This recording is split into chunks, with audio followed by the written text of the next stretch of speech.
块纸粘土在手里揉捏成型。指导老师黄雅琴寓教于乐，感受珍贵的赤子心。大人太多东西经过思考去做出来的，但他们是我喜欢怎么做我就怎么做。发挥多彩多姿的想象力，玩粘土就像变魔术，随手可得的器具有着意想不到的功效。洗锅刷子拍一拍，像是下雪一般。玩粘土就是跟我们小时候玩土一样嘛，那我觉得从当中你自己去找出玩土的乐趣，我觉得那会比较好玩。只是不弄得脏兮兮的这样。对，不像我们以前泥巴是一样的。对，以前泥巴会玩的全身都脏。一张张小脸蛋神情专注，谁说年纪小很难有定性？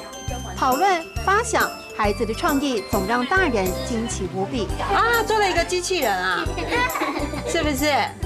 是啊，像不像我们看到手工饼干？很像吧？是不是？这是什么口味？